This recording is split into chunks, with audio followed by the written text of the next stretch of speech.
Two young Mormon missionaries from the Church of Jesus Christ of Latter-day Saints, the confident Sister Barnes and the shy Sister Paxton, are sitting and chatting about porn. I'm not sure where I saw it. It was the... Although, according to Paxton, she never watches it.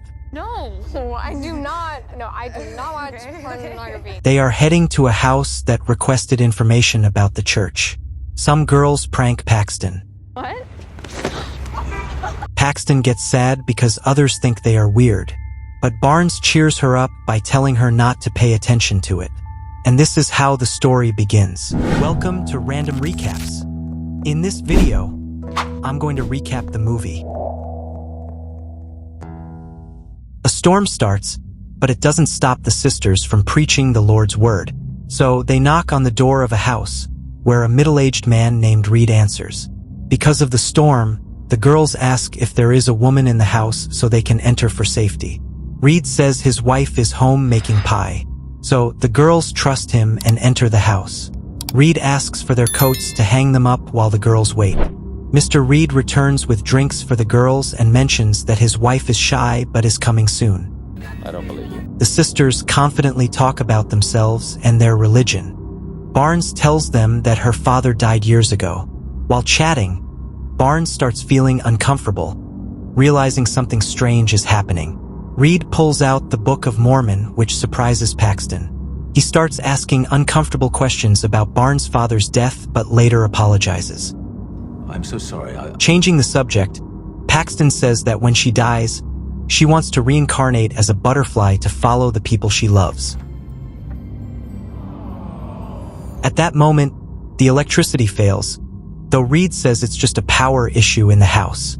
He asks if he can ask them an uncomfortable question. The girls agree, and Reed asks their opinion on polygamy. Bruh. The girls are like, "What?" disagreeing with Reed's views. Reed starts to make the girls uncomfortable with his debate, especially Barnes. He also tells them how he has spent his life trying to learn about religions, claiming he accidentally found the true one. Impatient, Barnes asks Reed to meet his wife. Can we meet your wife? Please. When she leaves, Barnes realizes the pie smell wasn't because Reed's wife was baking pie, but because of a candle. Reed returns and asks them to follow him to meet his wife. But Barnes doesn't trust Reed and makes up an excuse to escape. The problem is, when they try to leave, they find the door blocked. We're screwed.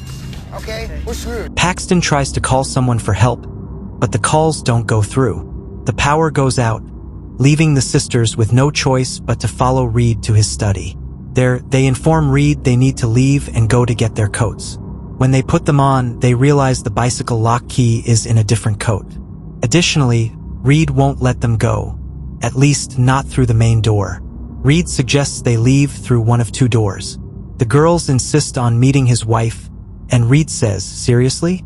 Even with all the red flags, you still think I have a wife?" Bruh. The girls agree to leave through the door he indicates.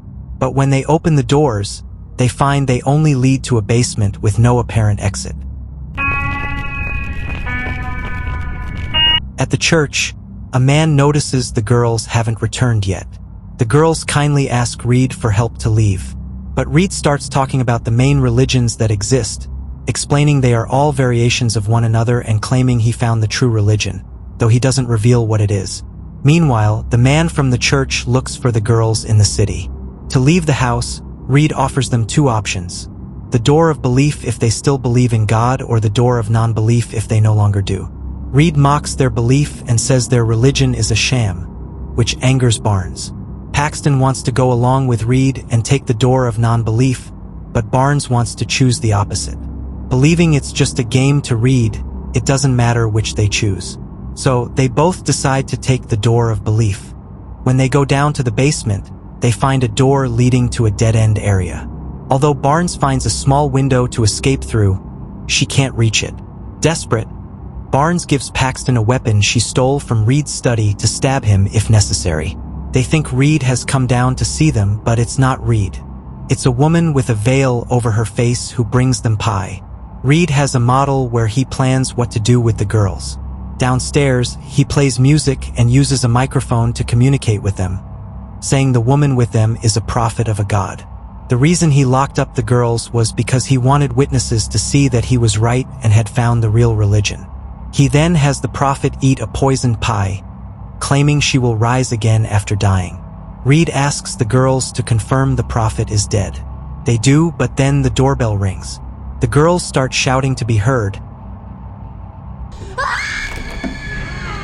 but Reed ensures they can't be. The man from the church arrives looking for the sisters, but Reed lies, saying he hasn't seen anyone. Meanwhile, the sisters try to grab a matchbox to start a fire and attract attention with smoke. The man from the church leaves. Paxton insists the woman isn't in the same position, but Barnes says she was. The church man returns, scaring Reed, but only to give him a church pamphlet. The girls try to light the fire, but the storm prevents it. Then they realize the woman is alive. She starts mumbling that the driver said her name and that there were white clouds but no sky.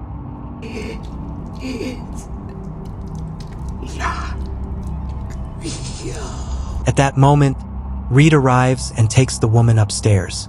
Barnes keeps trying to light the fire, but Reed takes the match away. Excited, he asks them what they witnessed. Tell me what you saw. Paxton tells him what the prophet said, and he assures them he can show them God if they are willing to do what the prophet did, claiming he can reveal the truth that other religions cannot. Barnes confronts Reed, saying what he showed them wasn't a miracle, just a trick. She knows this because she also had a near-death experience and saw something similar to what the woman experienced. So, she understands that what the woman said wasn't a prophecy, but rather a near-death experience caused by lack of oxygen to the brain.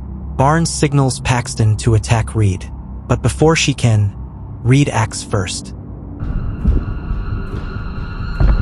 Scared, Paxton tries to flee. Reed removes a metal object from Barnes, claiming it's a microchip proving Barnes isn't real. What? Which is why she can't revive. Reed explains to Paxton that he believes they live in a simulation. But Paxton isn't dumb and realizes the metal object is a contraceptive device. Reed asks if she believes in the miracle he showed. Paxton says she initially believed, but then she realized Reed is inventing a simulation theory that doesn't hold up. First, he tries to make her believe in a religion, and then he tries to make her believe nothing is real. Paxton doesn't believe Barnes' theory suggesting the woman had a near-death experience. Instead, she thinks Reed switched the woman's body. She bases her theory on noticing the woman wasn't in the same position when they came back to light the fire. Paxton's theory is that another similar woman came and switched bodies with the other, reading a script Reed gave her. But in the end, she added something that Reed didn't expect.